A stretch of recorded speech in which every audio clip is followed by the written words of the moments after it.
Bosman, gua nggak setuju video lo kemarin. Itu bukan lu banget, itu bukan kita. Demikian suara mitra saya yang keturunan Batak dengan nada keras berkata, lu harus klarifikasi. Kita ini pebisnis, tapi kita bukan oligarki. Emang menurut lu Omnibus Law akan meningkatkan kesejahteraan rakyat? Dia bertanya dengan nada keras. Yang saya jawab, saya nggak percaya. Itu delusi, itu khayalan. Gua setuju, itu khayalan. Nah, lu sendiri yang sejak 6 bulan lalu bilang Omnibus Law produk oligarki. Ya lu harus jelaskan posisi lu dan posisi kita. Sontoloyo, ya Sontoloyo. Kalau Omnibus Law nggak akan mensejahterakan rakyat, ya bilang, katakan. Kalimatnya yang meledak-meledak tersebut membuat saya tersadar bahwa hal ini harus juga dibuka dari sisi Sontoloyo melihat fakta. Apa yang kita lihat? Aslinya apa sih muasalnya Omnibus Law itu sampai harus terjadi? Benar, banyak pengusaha diuntungkan, tetapi tidak semua pengusaha berhati putih di mana keuntungannya bakal dibagikan lagi ke karyawannya. Ini yang membuat saya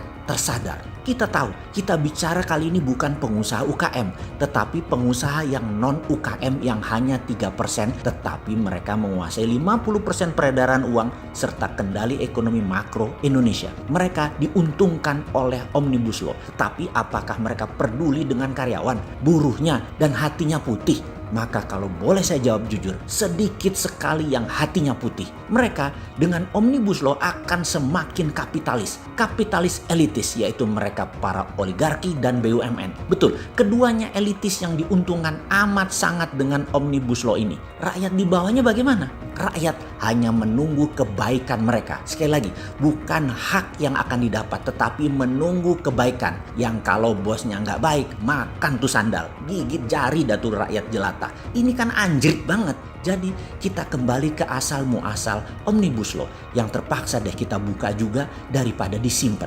Aslinya adalah saat ini banyak pejabat Indonesia terpesona dengan beranda depan negara Tiongkok di dalam membangun ekonomi. Mereka terkagum-kagum dengan halaman depan rumah Tiongkok. Terlihat indah, megah, dan cepat sekali dicapainya kemajuan ekonomi Tiongkok. Aslinya mereka termakan propaganda Tiongkok. Mereka hanya diperlihatkan halaman depannya saja. Tidak dilihatkan WC-WC dan dapur di halaman belakang. Kekaguman dan keterpesonaan ini membuat cita-cita banyak pejabat tadi ingin melakukan hal yang sama di Indonesia. Lalu Tiongkok dianggap kakak tertua dan nasihatnya didengar. Bahwa salah satu syaratnya adalah buruh harus murah untuk kompetitif produksinya. Kemudian juga kendali atas lahan atau land reform, di mana kalau negara memerlukan maka pemilik lahan sudah tidak ada haknya atau kecil haknya. Di negara komunis yang otoriter hal ini bisa dijalankan. Namun di negara demokrasi suara rakyat jadi tertindas. Makanya perlu perlindungan hukum. Dibungkuslah dengan Omnibus Law. Karena itu kita mengatakan nggak akan jalan Omnibus Law untuk mensejahterakan rakyat. Karena tangan besi harus dijalankan. Tidak ada kompromi demi murahnya biaya produksi.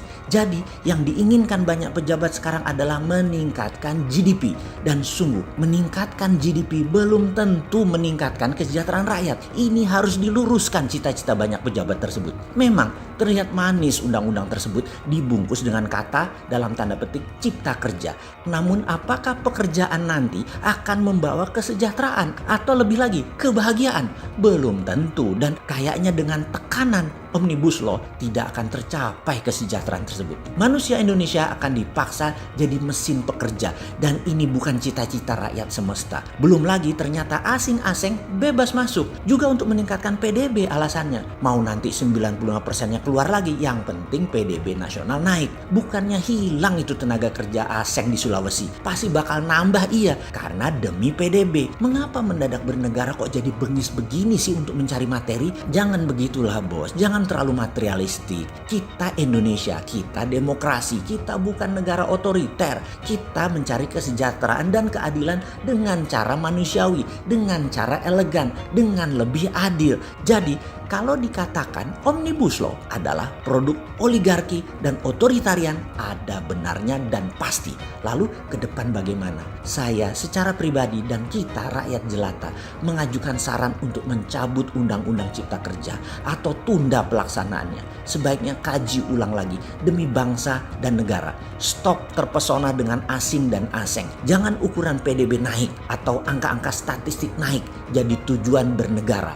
Janganlah. Yang benar adalah rakyat sejahtera. Haknya dijaga, suaranya didengar. Adalah solusi terbaik itu semua.